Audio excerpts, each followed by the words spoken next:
you don't need a lot of money to build a disruptive business. It doesn't have to be expensive. It just has to be disruptive. So the point that I think that people think that, let's say, if you were going to attack a big food company head on, you need more money than them. Well, and that's where they look for investment. Well, you're not going to outspend a company that's worth hundreds of billions. You just have to do something better than they do. And I think that's where potentially, we were very good at hyper-targeting and hyper-focusing. My favourite, again, we focused on protein bars, but my favourite example actually is how Under Armour became a significant competitor to Nike because they hyper-focused on compression. How did they do that? They took a category of compression, which Compression as in t-shirt, the material. Just as in compression, as in if with American football, where they were wearing like compression clothing, so it was helping and aiding in terms of blood flow. It was such a niche part of clothing that Nike obviously were aware of it, and it wasn't worth them investing in because it wasn't big enough. The lemon wasn't worth the squeeze, so they say. So I think Under Armour became experts at compression. And then they absolutely owned it. Like the really sort of tight stuff that American footballers are wearing. And before you know it, then they've got a deal in American football because they make the best compression stuff because no one else made it. But it's a bit like some protein bars. If you were a Ferrero or a Cadbury and you're looking at protein bars and you're selling hundreds of billions in chocolate, why would you bother with protein bars? It's just a distraction. It's what I'm saying. The way you say this, mate, is so fucking simple and commonsensical. In order to become a big business and have the authenticity and authority to be able to play in different categories, you've got to be really good at something. You have to own something.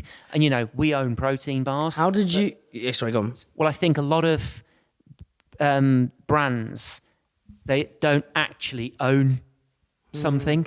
And I'm actually using an analogy I mentioned earlier when I was saying about my rules for investing. And I said, I'll say another brand that I've invested in that tick all these boxes. And I didn't mention the brand. And it's actually ThruDark, the clothing company, the military clothing company, because it's great product, great founders. I was buying it. I love the mission, sense of purpose, doesn't need too much time. And I think, and again, they can really own that performance outdoor clothing. And I said the same question actually to their founders, Stas and Louis. I said, if you could own one thing, what would it be? And actually, one of the answers I got was quite interesting because they mentioned summit suits. Suits for Everest. So so Stas is doing a world record attempt 15th of May, I believe.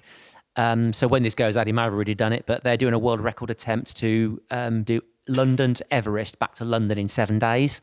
Wait, say that again. London to Everest, climbing Everest, back down, back to London within 7 days. That's wild. So logistics. So they've been acclimatizing in an oxygen tent because obviously it's normally you have time to acclimatize on the mountain. There isn't time to do that. So they've got there's like a speed ascent. But a summit suit is what you'll wear to go to the top of Everest. So if you can make an incredible summit suit, imagine what they'll learn, which they have, 5th generation one, I think now. But imagine what they've learned in terms of that outer performance clothing to keep you alive at 30,000 feet. They're not going to sell many summit suits, obviously. If they sold probably 10 a year, they've done well. So it doesn't build a big business, but it tells people you're fucking good at what you do because... Yeah, it's a brand status almost. Well, as they've said, it's a bit like working in cars in Formula One. If you win on Sunday, you sell on Monday. So, say that. Wait, I don't understand what that means. So if you win a race on Sunday, you'll sell more cars on Monday. So Ferrari do well in Grand Prix, they sell cars the following day. Yeah. Because again, people don't run out and buy Formula One cars. It tells people you're good at what you do.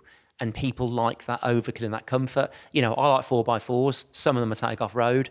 But Land Rover are extremely good at making competent 4x4s. 99.9% of the people take the kids to school with them and just don't take them off-road. But people like that, being good at something. And what was your...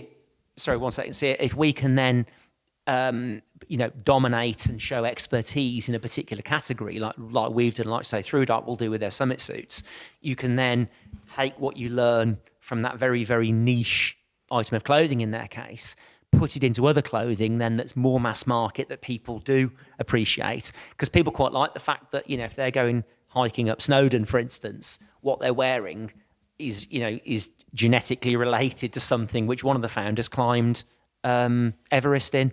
So I think, these are all part of the stories that are parts of brands and part of founders' journeys.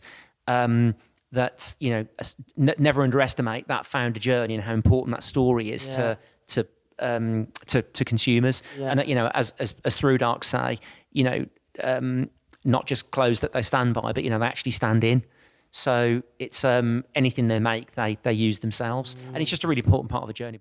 Espressos is sponsored by supply chain software gurus Unleashed. It talks to your e-com and accounting software. It's helped islands cut admin time in half, get granular clarity on your margins, know where your stock is, don't miss availability. Brands like Candy Kittens, Tiny Rebel and Trip all use Unleashed, and so should you.